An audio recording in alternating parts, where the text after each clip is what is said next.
Book 1. Tell me, O Muse, of that clever hero Odysseus, who traveled far and wide after sacking the famous town of Troy. He visited many cities, learned the ways of different nations, and suffered greatly at sea. He fought hard to save himself and bring his men home, but they fell victim to their own foolishness, eating the cattle of the sun god Hyperion. Because of this, the god made sure they never reached home. Now all who escaped death in battle or shipwreck returned safely, except Odysseus. He longed to return to his wife and homeland, but was held captive by the goddess Calypso in her large cave, longing to marry him. As time passed, the gods decided that he should return to Ithaca. Even then his troubles weren't over. All the gods felt pity for him, except Neptune, who continued to torment him.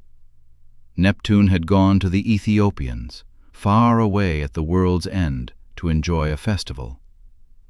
Meanwhile, the other gods gathered in the house of Olympian Jove. Jove spoke first, reflecting on Aegisthus, who was killed by Agamemnon's son Orestes. He said, "Look how men blame us gods for their own foolishness. Aegisthus made a terrible mistake by loving Agamemnon's wife and then killing him, despite knowing the consequences. I warned him through Mercury, but he didn't listen, and now he has paid the price."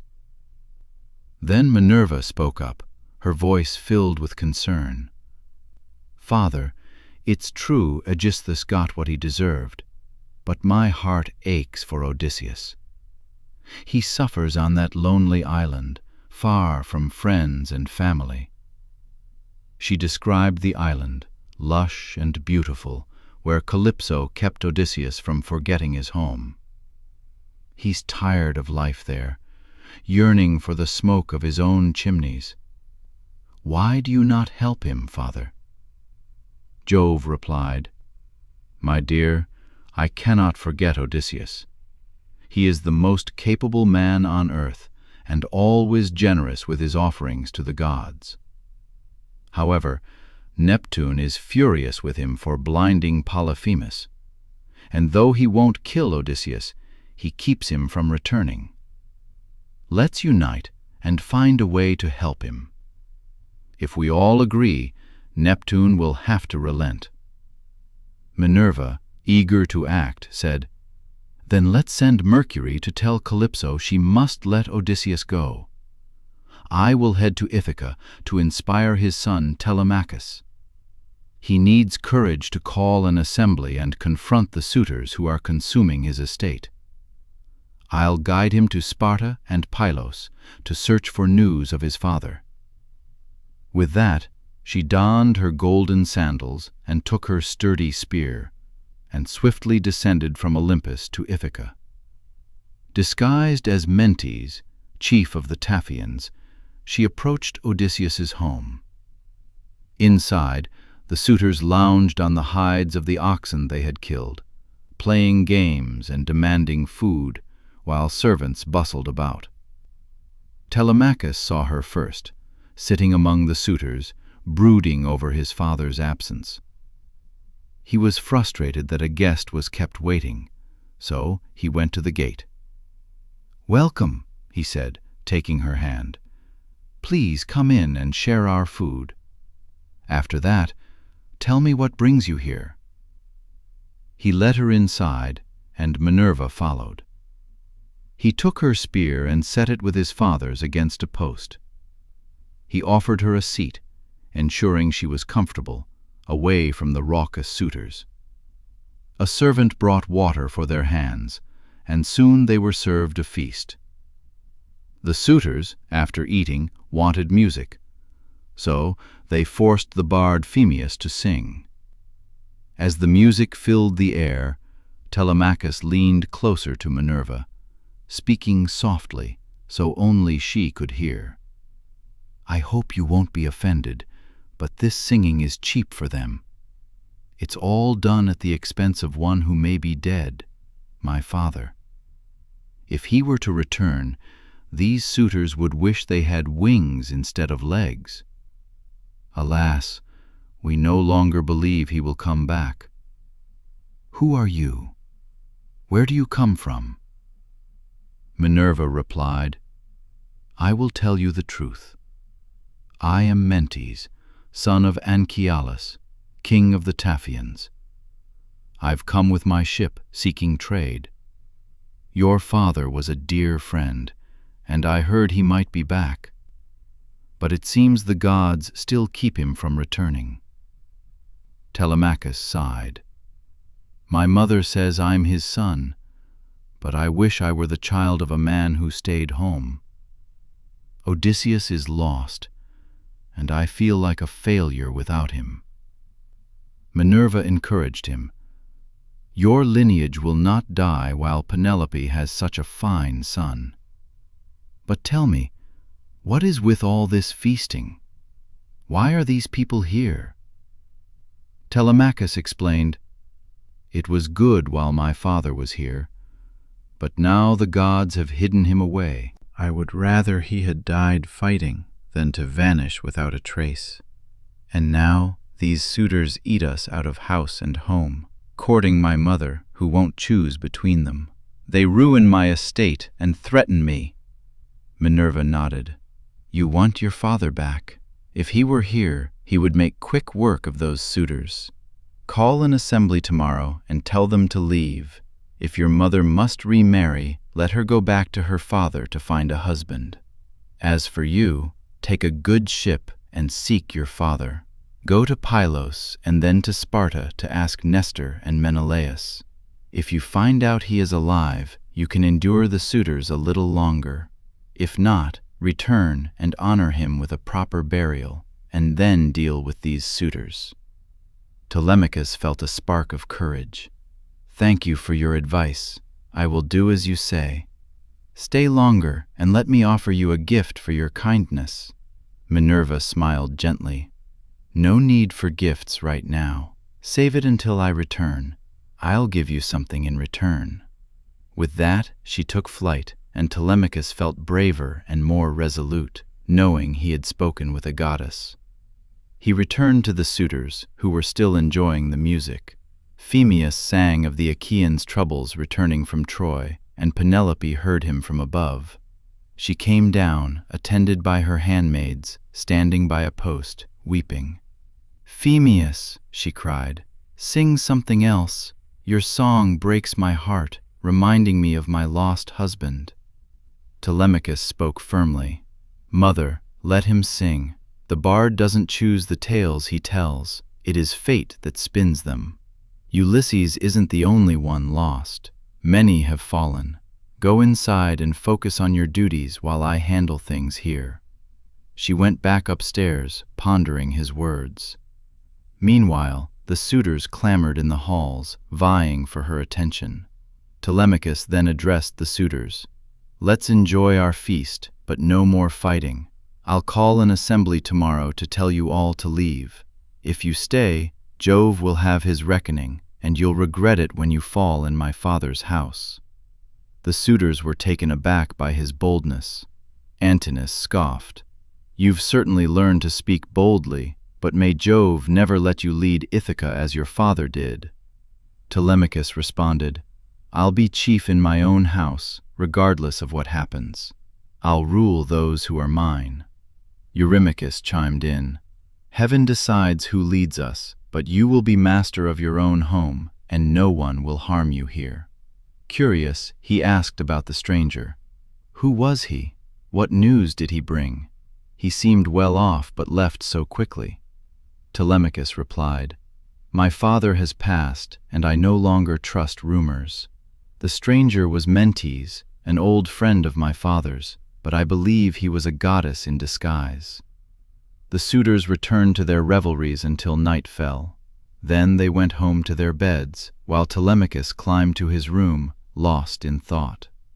An old servant, Euryclea, lit his way with torches. She loved him dearly, having nursed him as a baby. He entered his room and sat down, pondering the voyage ahead and Minerva's words.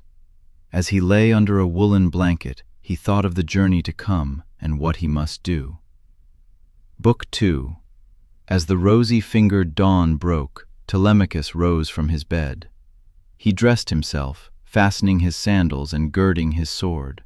He stepped out, looking like a god, ready to call the people of Ithaca to assembly. He sent criers to gather everyone. Soon, the crowd filled the place of assembly. Telemachus, with his 2 loyal hounds, walked in, spear in hand. Minerva had given him a divine presence that made everyone marvel as he approached his father's seat. An old man named Aegyptius spoke first. He had lost his son Antiphus to the Cyclops.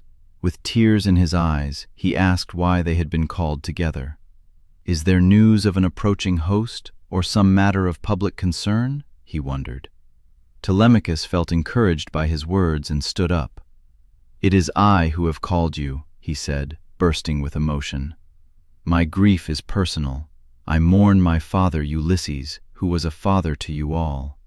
And now, my home is being destroyed by the suitors who pester my mother to marry them." He paused, looking around. "They waste my estate, feasting on our cattle and drinking our wine. I cannot defend myself against them. Have respect for your own honor.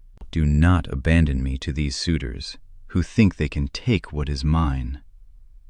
As he finished, Telemachus dropped his staff and tears streamed down his face. The crowd felt pity, but no one spoke, except for Antinous, who sneered. "Telemachus, how dare you blame us?" he retorted. "Your mother has tricked us for years. She weaves and unweaves a shroud, saying she will choose when it's done, but we know she has no intention of marrying." Telemachus replied, "How can I drive my mother from my father's house? I cannot send her away, not knowing if my father is alive or dead. I will not be the one to force her out." The tension in the assembly thickened. Telemachus warned, "If you continue to take from me, you will face the wrath of the gods. I swear, when I return from my journey, it will not be without consequences." Just then, 2 eagles flew over the crowd. They circled above, battling fiercely. The people watched in awe, unsure of what it meant. Halitherses, the seer, stepped forward. "This is a sign. Ulysses will return soon. We must end this madness before it's too late." Eurymachus, one of the suitors, responded, "Old man, you know nothing. Ulysses is dead. Leave us be, or we'll punish you for your foolishness." Telemachus said firmly, "I will seek news of my father. Give me a ship and a crew to find him. If he is alive, I will endure your feasting a little longer. If he is not, I will return and honor his memory." Mentor, a trusted friend of Ulysses, then spoke up. "You all have forgotten Ulysses. How can you let these suitors run rampant?" Leocritus, one of the suitors, dismissed him. "It's foolish to fight against us. Ulysses is just a memory now. We will continue to feast, as long as his wife keeps us waiting." Telemachus felt the weight of their words. "I will not beg you any longer. I will journey to find my father. I need a ship and a crew." With that, he left the assembly, heading to the sea. He washed his hands in the waves and prayed to Minerva. "Help me, goddess. The suitors are blocking my path." Minerva answered him in the form of Mentor. "Telemachus, if you have your father's spirit, you will not fail. Prepare for your journey. I will help you." Telemachus returned home, ready to act. He found the suitors feasting. Antinous approached him with a smile. "Join us, Telemachus. We will help you get to Pylos." Telemachus retorted, "You have wasted my property long enough. I will not stand for it any longer." The suitors laughed, mocking him further. "He thinks he can bring back friends to help him." Telemachus went to the storeroom, filled with treasures. He called for Euryclea, his nurse. "Draw me the best wine and barley meal. I need supplies for my journey." Euryclea cried, "Why would you leave us? You are our hope. They will plot against you." Telemachus reassured her, "I must go. Swear you will not tell my mother until I return." Euryclea promised and began gathering the supplies. Telemachus returned to the suitors, ready to leave. Minerva worked quickly. She went to each crew member, gathering them for the ship. She secured a vessel and prepared it for departure. That evening, as the sun set, she brought the ship to the water. The crew gathered, waiting for Telemachus. She called him to come. "Your men are ready. Let's set sail." Telemachus and the crew loaded the supplies. As they set off, Minerva guided them. A fair wind filled their sails. The ship sped across the waves. Telemachus felt a thrill of adventure as they sailed through the night. He was finally on his way to find his father. Book 3. As the sun began to rise from the sea, shining brightly over the land, Telemachus and his crew arrived at Pylos, the city of Neleus. The people of Pylos were gathered by the shore, ready to offer sacrifices of black bulls to Neptune, the lord of the earthquake. There were groups of men, each with their own bull, preparing for the feast. Telemachus furled the sails and anchored their ship. Minerva, the goddess, led the way, and Telemachus followed her closely. She encouraged him. "Telemachus, don't be shy. You're here to find out about your father. Go up to Nestor, and he will tell you the truth." Telemachus hesitated. "But how can I approach Nestor? I'm not used to speaking to someone so much older than me." Minerva reassured him. "You'll know what to say. The gods have been guiding you all your life." They walked toward the gathering of the Pylian people. Nestor sat there with his sons, while others prepared dinner. When they noticed the strangers, they welcomed them warmly, taking their hands and inviting them to sit. Nestor's son, Pisistratus, offered them soft sheepskins to sit on, and served them portions of the meal along with wine in a golden cup. "Please, offer a prayer to Neptune," he said. "It's his feast." Minerva began to pray earnestly for Neptune's blessings. "Grant us your favor, dear Neptune.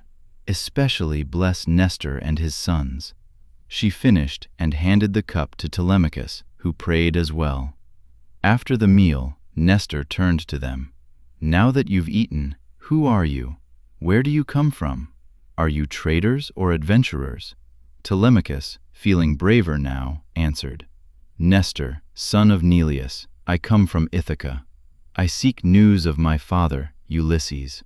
We know what happened to the other heroes, but his fate is a mystery to us." Nestor's expression turned grave. "You remind me of your father.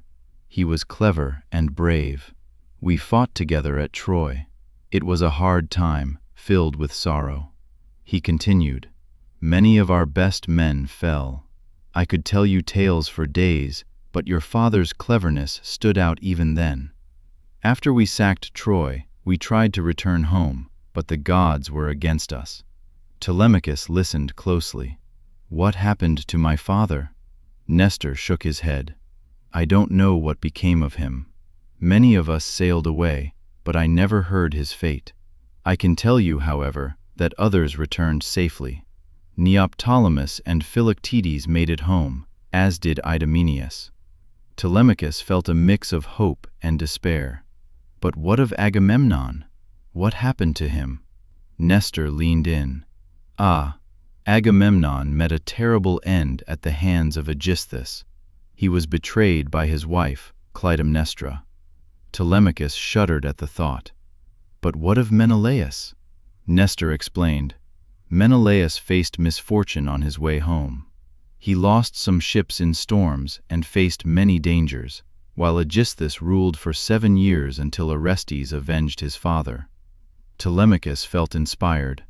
"I wish I could do something like that to the suitors at my home." Nestor nodded. "You're strong and brave. You could show them your mettle one day."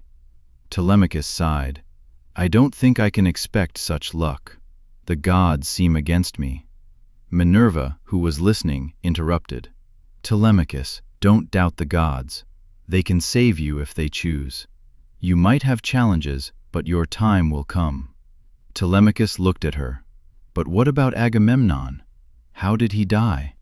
Nestor replied, "Aegisthus lured Clytemnestra to him while we were away at Troy.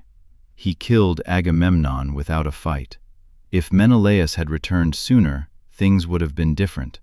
Telemachus listened, absorbing every detail. "What should I do now?" Nestor suggested, "Visit Menelaus. He has returned from distant lands. He may have news about your father." As night fell, Minerva urged them to make offerings to Neptune and then rest.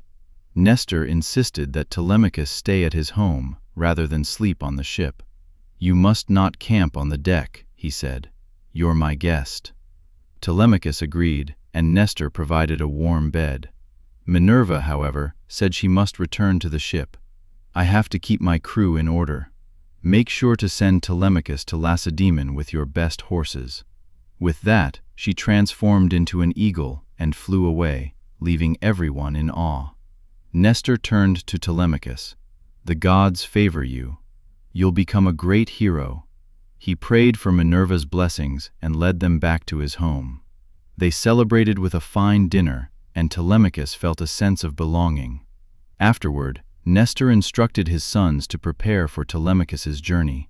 They set to work, and soon Telemachus was ready to leave. As dawn broke, Telemachus and Pisistratus set off in a chariot, the horses racing forward. They traveled swiftly, leaving behind the high citadel of Pylos.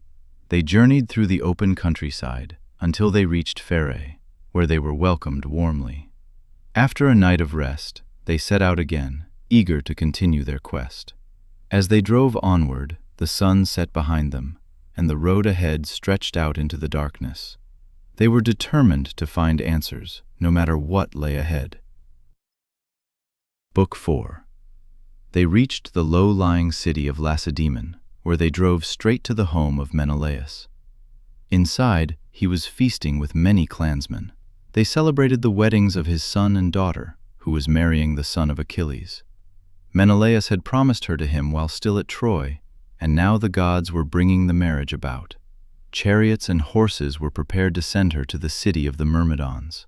Menelaus had another son, Megapenthes, born of a bondwoman, since Helen had given him no more children after Hermione. The neighbors and kinsmen were making merry, with a bard singing and playing the lyre, while performers entertained the guests. Telemachus and Pisistratus stopped their horses at the gate. Eteoneus, Menelaus's servant, saw them and hurried back into the house. "Menelaus, there are two strangers at the gate, looking like sons of Jove. What should we do?" Menelaus was angry. "Eteoneus, you've never been foolish before. Of course, show them in and have supper ready. We've often been guests ourselves." Eteoneus rushed back to gather the other servants. They took the horses, made them comfortable, and led the way into the splendid house. Telemachus and Pisistratus were astonished by the beauty of the place. After washing and anointing themselves, they sat beside Menelaus. A maid brought water in a golden ewer and poured it into a silver basin for them to wash their hands. The table was set with bread and various delicious foods, while the carver served plates of meat and set golden cups by their sides. Menelaus greeted them warmly. "Dig in.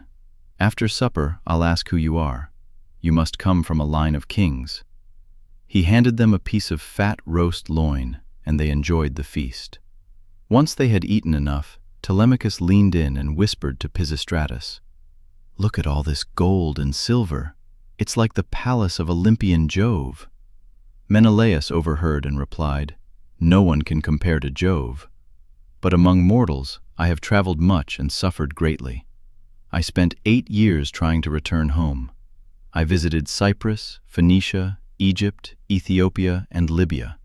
My brother was murdered by his wicked wife while I was away, and now I have all this wealth, but no joy in it." Telemachus's heart ached for his father. Tears fell from his eyes as he thought of Odysseus. Menelaus noticed and debated whether to let Telemachus speak or ask him directly about his father. Just then, Helen came down from her room, looking beautiful as ever. She took her seat, and as she settled in, she asked Menelaus about the strangers. "Do we know their names? This young man looks so much like Telemachus, whom Ulysses left a baby when you Achaeans went to Troy because of me." Menelaus agreed. "I see the likeness too. His hands and feet are just like Ulysses. When I spoke of him, tears fell from Telemachus's eyes." Pisistratus spoke up. "Menelaus, he is indeed Telemachus. He is modest and shy to speak to you. My father Nestor sent me to escort him, to seek counsel from you." Menelaus's heart warmed. "I am honored to host the son of my dear friend. I would have given Ulysses a city in Argos and a home. Heaven has prevented us from seeing each other." This made them all weep. Helen, Telemachus, and Menelaus all shed tears, remembering their losses. Pisistratus, too, thought of his brother Antilochus, who had died. "Sir," Pisistratus finally said, "let's not cry over supper. Morning will come, and then we can grieve for the dead." Menelaus nodded. "You're right. Let's eat, and then we can talk more in the morning." The servants poured water over their hands, and they resumed their meal.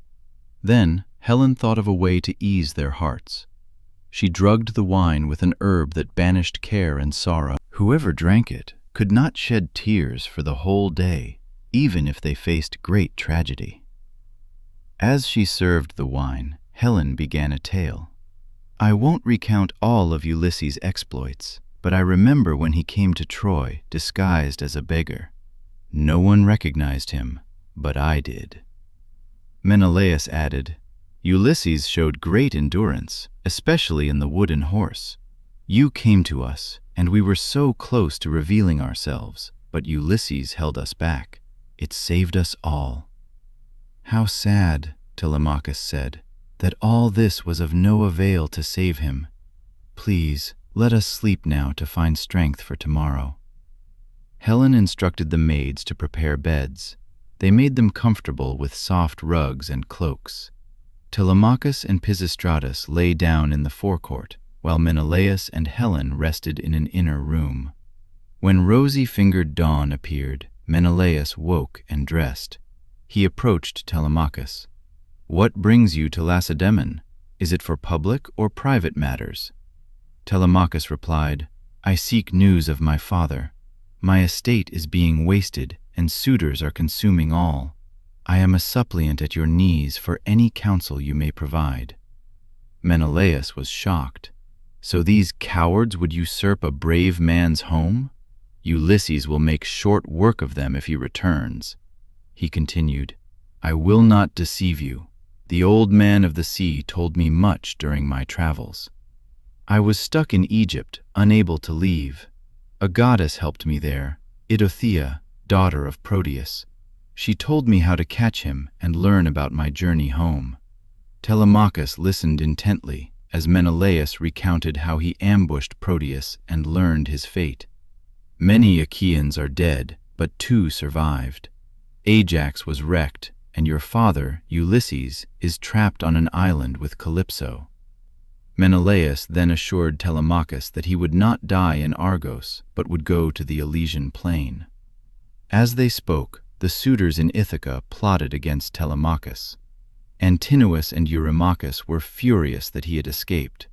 "We must find a ship and lie in wait for him," Antinous said. Meanwhile, Penelope learned of the suitors' plans. Medon, a servant, overheard them and rushed to tell her. They planned to kill Telemachus on his return from Pylos. Penelope's heart sank. She was speechless, filled with dread. Why did he leave me? Does he want to die and leave no legacy? Medon couldn't say for sure if a god inspired Telemachus's journey or if he acted on his own. Penelope fell into despair, crying on the floor. Her maids joined her in mourning. "I've lost my husband, and now my son is in danger." Euryclea, her nurse, said, "You may punish me if you wish, but I knew of his journey and didn't tell you." Penelope was furious and heartbroken. "If I had known, I would have stopped him." Euryclea encouraged her to wash her face and pray to Minerva for help. "Do not trouble Laertes, he has enough grief." With renewed strength, Penelope prayed to Minerva. "Hear me, goddess, save my son from the suitors." The suitors, unaware of the impending danger, plotted in the hall. Antinous urged silence. "We must act quietly." They prepared a ship to ambush Telemachus as he returned home. Meanwhile, Penelope lay upstairs, unable to eat or sleep, consumed by worry for her son. Like a lioness trapped, she thought of his fate. Minerva sent a vision of Iphthime, Penelope's sister, to comfort her. "Take heart, Penelope, your son will return." Penelope stirred from her sleep, feeling oddly comforted by the dream. Meanwhile, the suitors sailed across the sea, determined to kill Telemachus. They hid in ambush, waiting for their chance. Book 5. And now, as dawn rose from her couch beside Tithonus, the gods gathered in council. Among them was Jove, the mighty king. Minerva spoke up, her heart heavy for Ulysses, trapped on Calypso's island. "Father Jove," she began, "I wish there were no kind rulers left. They've all forgotten Ulysses, who cared for them like a father. He's stuck in pain on that island, held captive by Calypso. He can't get home, and now wicked men plot against his son Telemachus, who's searching for news of him." Jove replied, "But my dear, you sent Telemachus on this journey to help Ulysses and deal with the suitors. You can protect him, can't you?" Then, turning to Mercury, he commanded, "Go tell Calypso that Ulysses must return home. He'll travel alone on a raft for 20 days to reach Scheria, the land of the Phaeacians. They'll honor him and send him home with treasures beyond measure." Mercury, eager to obey, donned his golden sandals and took off, flying over land and sea until he reached Calypso's island. He found her at home, busy at her loom, singing sweetly. The fire crackled, filling the air with the scent of cedar and sandalwood. Birds chirped around her cave, and the beauty of the place enchanted Mercury. But he had a message to deliver. Calypso welcomed him. "Why do you come to see me, Mercury? You rarely visit." "I'm here on Jove's orders," he replied. "He says you must let Ulysses go. He's been through enough." Calypso's face darkened with rage. "You gods are jealous. Why can't a goddess love a mortal? I saved him when his ship sank, and now you want to take him away?" Yet she knew she had to obey Jove. "I'll let him go," she sighed, "but I have no ships or men to send with him. I'll give him advice to help him reach home." Mercury left, and Calypso sought out Ulysses, who was gazing at the ocean, tears in his eyes.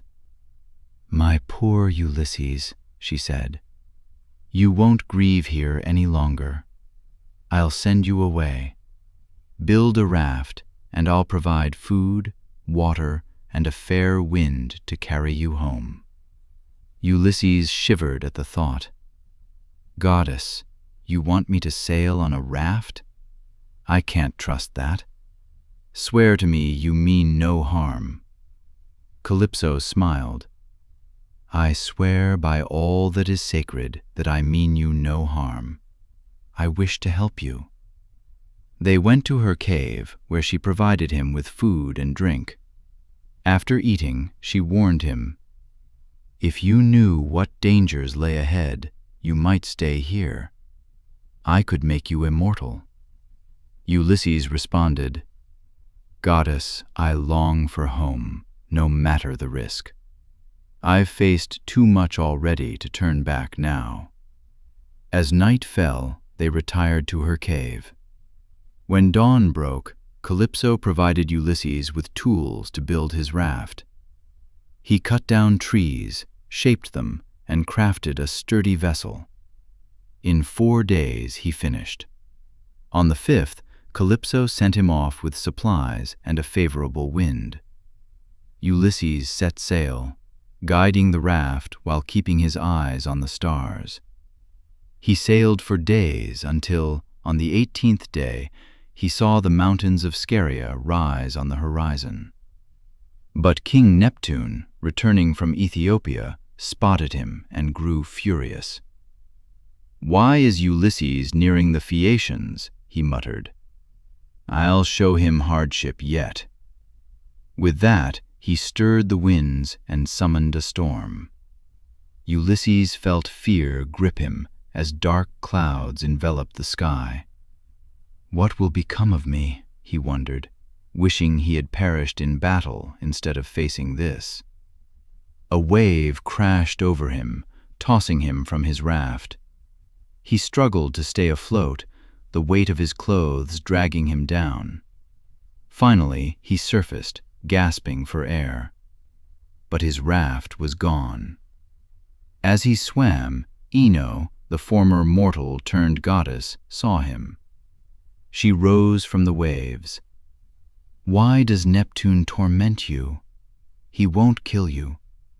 Strip off your clothes, leave the raft, and swim to shore. Take my veil. It will protect you." Ulysses hesitated, unsure if he could trust her. What if this is a trick? But feeling the waves pull him under, he decided to follow her advice. He swam to the Phaeacian coast, donning Ino's veil for protection. After days of struggle, he finally saw land, but it was rocky and dangerous.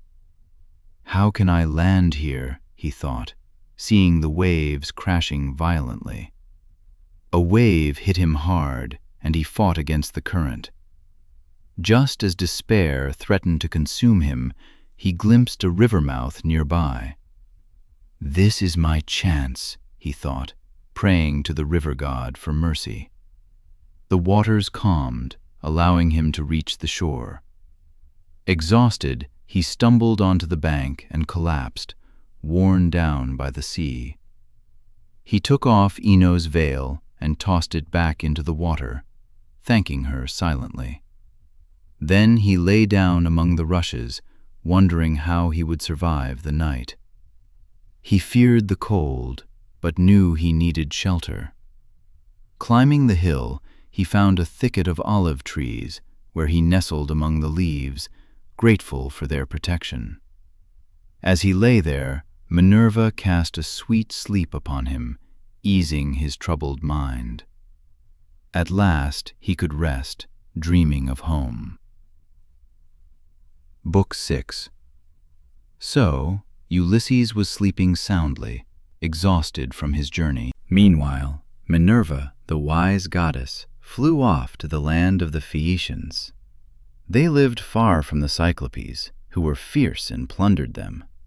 Their king, Nausithous, had moved them to Scheria, building a strong city with walls and houses. But now Alcinous, a wise and kind king, ruled over them. Minerva wanted to help Ulysses return home, so she went straight to Nausicaa, the beautiful daughter of Alcinous.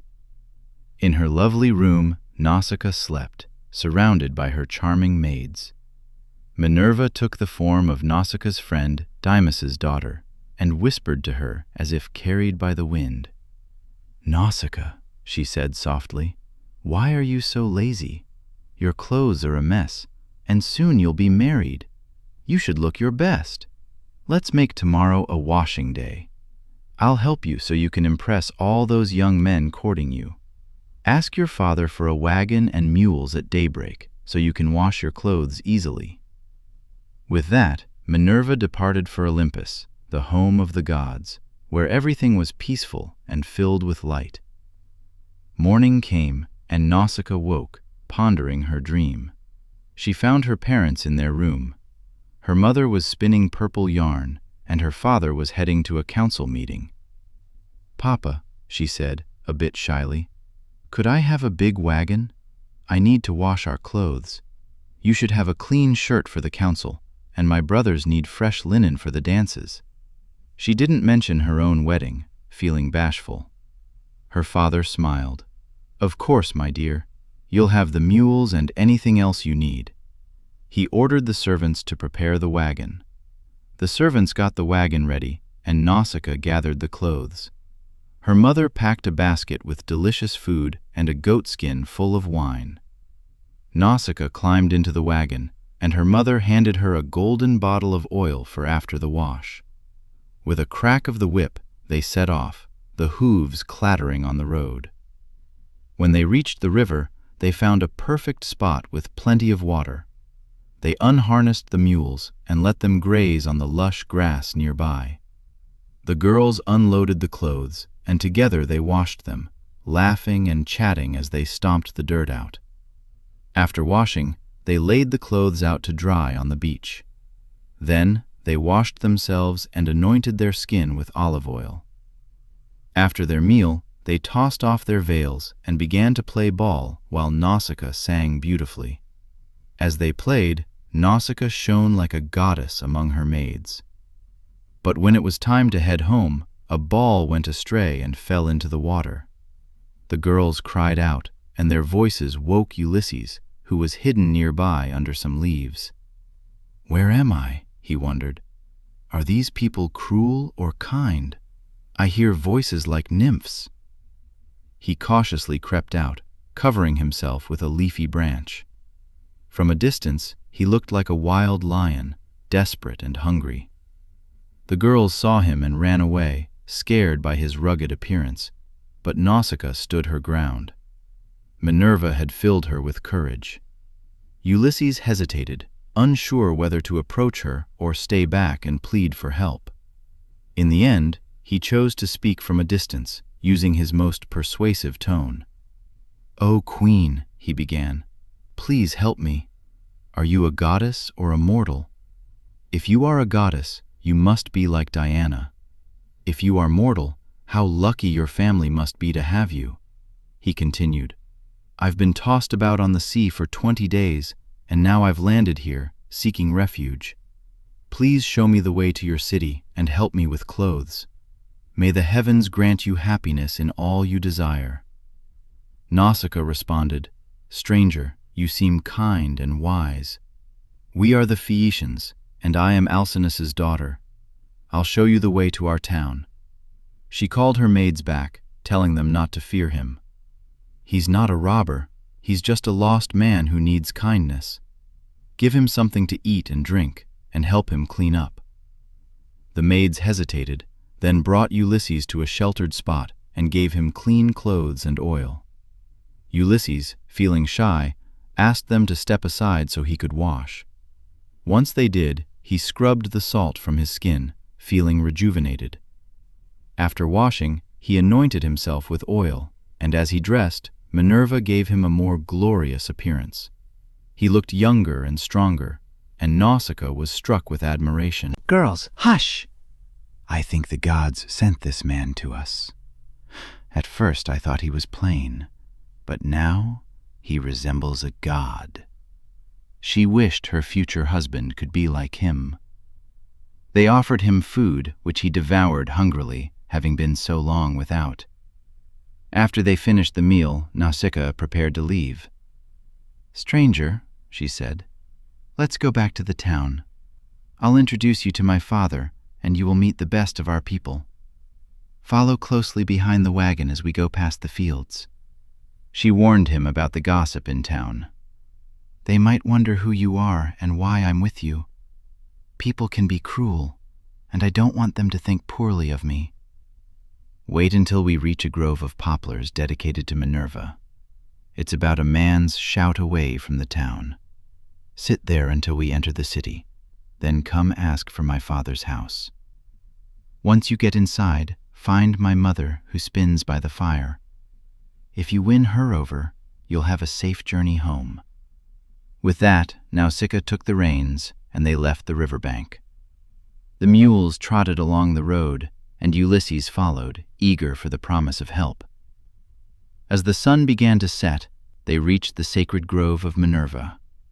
Ulysses paused and prayed. Hear me, daughter of Jove. You didn't listen before when Neptune wreaked havoc on me.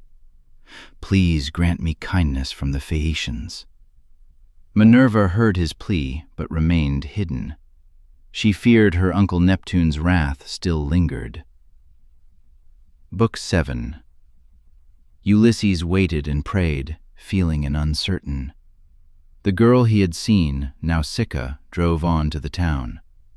When she reached her father's house, her brothers, handsome as the gods, gathered around her. They took the mules out of the wagon and carried the clothes into the house. Nausicaa went to her own room, where an old servant, Eurymedusa, lit the fire for her. This old woman had come from afar, a prize for King Alcinous, who was revered by the Phaeacians like a god. She had cared for Nausicaa as a child, and now brought her supper. Presently, Ulysses stood up to head toward the town, feeling Minerva, the goddess, wrapped him in a thick mist to keep him hidden from any rude Phaeacians. As he neared the town, Minerva took the form of a little girl carrying a pitcher. She stood right in front of him. Ulysses asked, "My dear, can you show me the house of King Alcinous? I am an unfortunate foreigner in distress." The girl smiled. "Yes, Father Stranger, I will show you the way. Just follow me, but don't speak to anyone or look at them. The people here do not like strangers." Ulysses nodded, feeling but grateful. He followed her as they walked through the city. The Phaeacians couldn't see him, thanks to Minerva's protective cloud. He admired their fine harbors and lofty walls, feeling by the beauty around him. When they reached the king's house, Minerva pointed. "This is the house, Father Stranger. Go in. Be bold. It will help you." Inside, Ulysses saw many important people seated at a table. Minerva urged him to find the queen, Arete. "She is respected and will help you," she said. With that, she vanished, leaving Ulysses to contemplate the grand palace. It sparkled like the sun and moon, with bronze walls and golden doors. Ulysses stood there, awestruck the beauty. He took a deep breath and crossed the threshold. Inside, the chief Phaeacians were making offerings to Mercury. Ulysses approached Arete and King Alcinous, but determined. He laid his hands on the queen's knees, and suddenly the mist lifted, revealing him. Everyone gasped to see a man there. "Queen Arete," he began, "daughter of Rhexenor, I am in distress. I beg you and your husband to help me return to my home. I have faced much trouble and long to see my friends again." He sat down among the ashes of the hearth, feeling but hopeful. The elder Echeneus, respected among the Phaeacians, spoke up. "Alcinous, it's not right for a stranger to sit in ashes. Let him rise and take a seat, and we should make offerings to Jove, the protector of suppliants." Alcinous agreed, taking Ulysses by the hand and leading him to a seat. A maid poured water for him to wash, and another offered him food. Ulysses ate, feeling for their hospitality. Alcinous then instructed his servant to mix wine for offerings to Jove. After the offerings were made, Alcinous addressed the assembly. "Now that we've eaten, let's discuss how to send our guest home safely. We must ensure he is unharmed on his journey." He pondered aloud if Ulysses might be an immortal. Ulysses quickly interjected, "Please don't think that. I am no immortal. I am just like you, suffering and longing for home. Let me eat in peace, for my hunger reminds me of my sorrow. Once I'm home, I'll face whatever fate awaits me." Everyone nodded, agreeing that he should be helped. When they finished their meal, they went home, leaving Ulysses with Arete and Alcinous. Arete noticed Ulysses' clothes. "Stranger, who gave you those garments? Did you come from across the sea?" Ulysses sighed. "It's a long tale. I come from an island called Ogygia, where the goddess Calypso lives. I ended up there after a storm destroyed my ship, drowning my crew. I clung to the wreckage for days until I reached her shores. She took care of me, offering immortality, but I longed to return home." Ulysses recounted his 7 years with Calypso, feeling as he remembered the kindness she showed him. "Finally, she let me go. I sailed for days until Neptune unleashed a storm, tossing me around until I washed ashore here. I sought refuge by a river where I fell asleep among the leaves. Your daughter found me and helped me." Alcinous replied, "It was wrong of my daughter not to bring you to my house right away."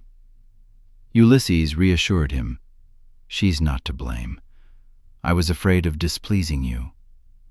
Alcinous smiled, "I admire you, stranger.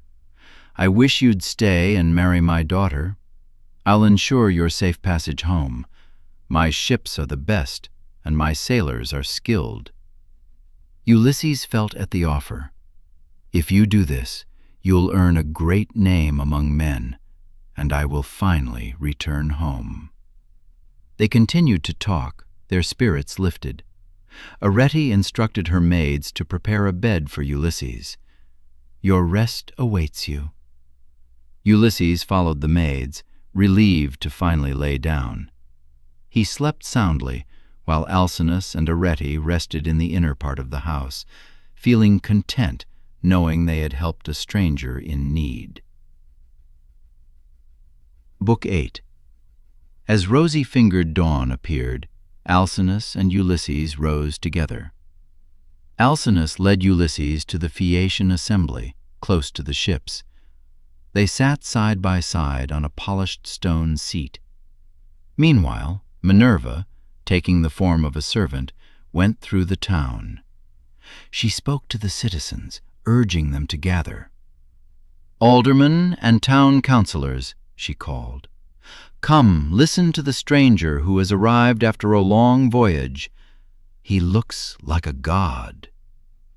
With her words, the people flocked to the assembly, filling every seat and standing room. Everyone was captivated by Ulysses' appearance. Minerva had enhanced his looks, making him seem taller and stronger. This way he would impress the Phaeacians during the challenges ahead. Once everyone was gathered, Alcinous began to speak. "Hear me, Phaeacians. This stranger has come to my house, and he needs an escort home. Let's prepare one for him, as we have done for others." He ordered a ship to be drawn into the sea, one that had never sailed before, manned with the best young sailors.